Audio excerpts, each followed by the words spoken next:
Hare Krishna everyone. STBG test number 6 chapter second verses 54 to 72 MCQ test. तो आज हम इसी के जो क्वेश्चन आंसर हैं उन्हें देखेंगे। क्वेश्चन नंबर 1 है, श्लोक 2.54 में स्थित प्रज्ञ व्यक्ति के संदर्भ में किम प्रभाषित का क्या तात्पर्य है। तो यहाँ राइट आंसर हुआ सेकंड, प्रशंसा, निंदा, स्नेह, घृणा मिलने पर वह क्या कहता है।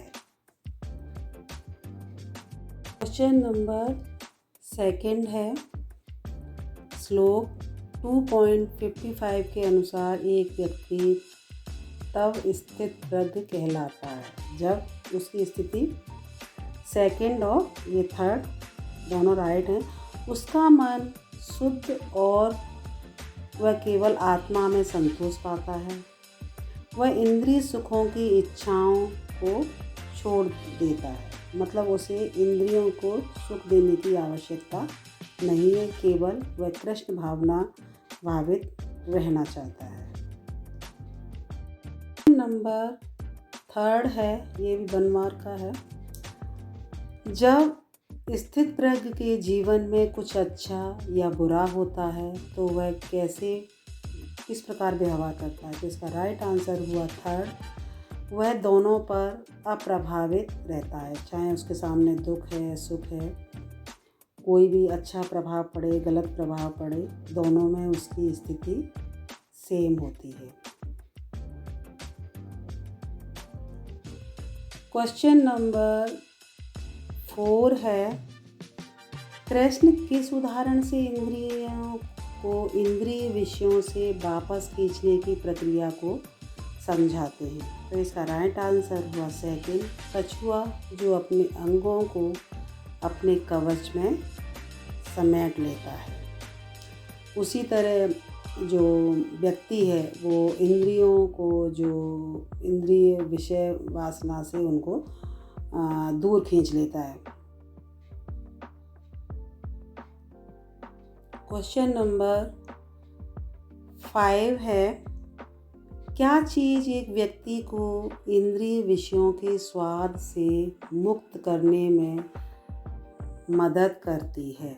तो इसका राइट आंसर हुआ सेकंड, उच्च स्वाद का अनुभव करना। जब हम चीज़ लेते हैं और उसके बाद हमें हायर टेस्ट मिल जाता है, और जैसे कि इन्हें जो व्यक्ति है वो इंद्रिय विषय भोग वासनाओं में लगा हुआ है, उसके बाद जब वह कृष्ण भावनामृत हो जाता है, कृष्ण भावनामृत में लीन हो जाता है, तो उसे हायर टेस्ट मिल जाता है। तो उसके लिए इंद्रिय विषयों की कुछ भी मायने नहीं रखता।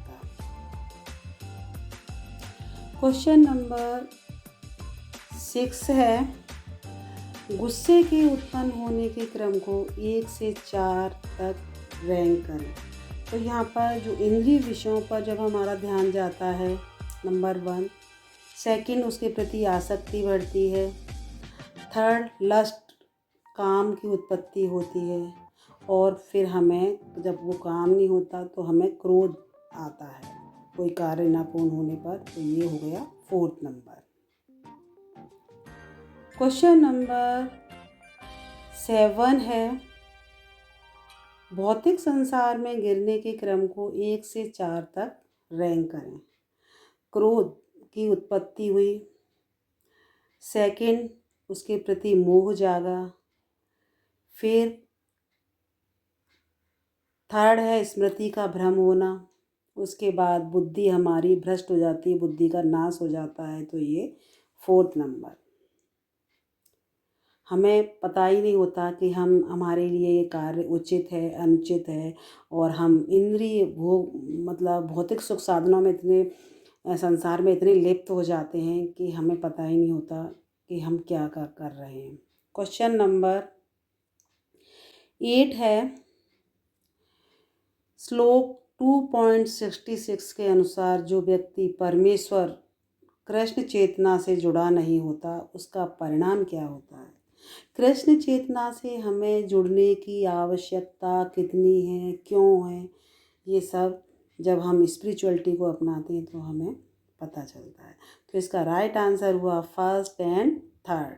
उसके पास स्थिर मन और आध्यात्मिक बुद्धि नहीं होती। जब हम परमेश्वर ईश्वर को नहीं मानते, कृष्ण चेतना से नहीं जुड़ते, तो क्या होता है कि उसके पास स्थिर मन ही नहीं होगा और आध्यात्मिक बुद्धि भी नहीं होगी। थर्ड है, उसके पास शांति नहीं होती, मन की शांति होना बहुत ज़रूरी है, वो नहीं होती, और उसके पास सुख भी नहीं होता। क्वेश्चन नंबर 9 है, कृष्ण यह बताते हैं कि एक व्यक्ति की बुद्धि कैसे बहक सकती है अगर उसका मन किसी एक इंद्रिय पर ध्यान केंद्रित करता है।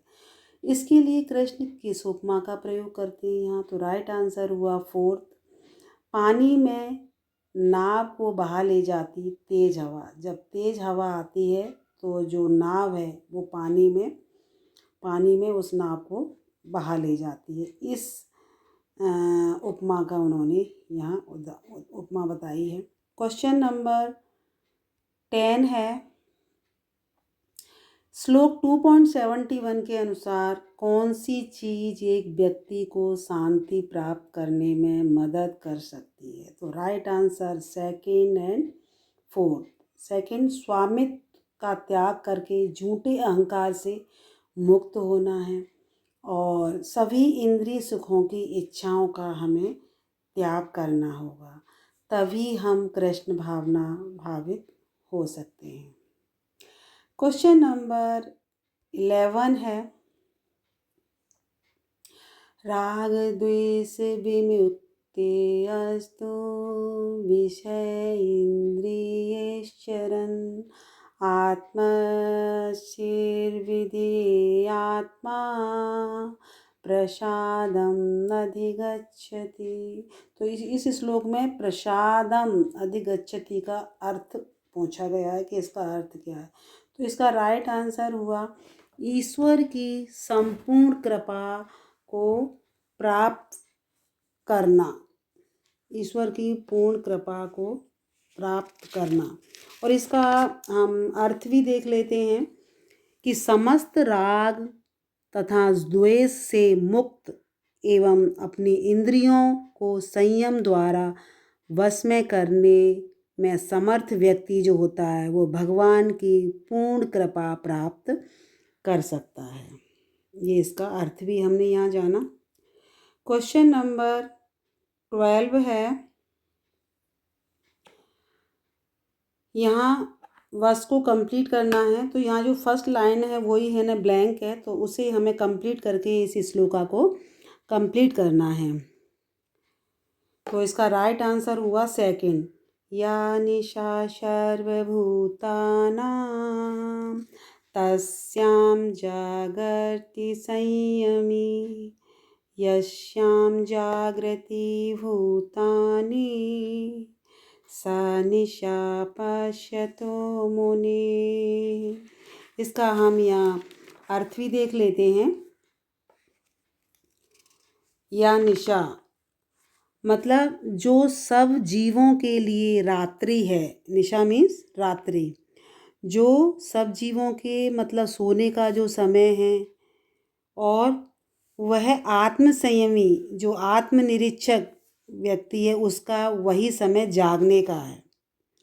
और जो समस्त जीवों के जागने का समय है वह आत्मनिरीक्षक मुनि के लिए रात्रि का समय है। जब लोगों के लिए सुबह हुई है, सभी लोग जाग रहे हैं, तो जो आत्मनिरीक्षक मुनि है वो उस समय सोता है।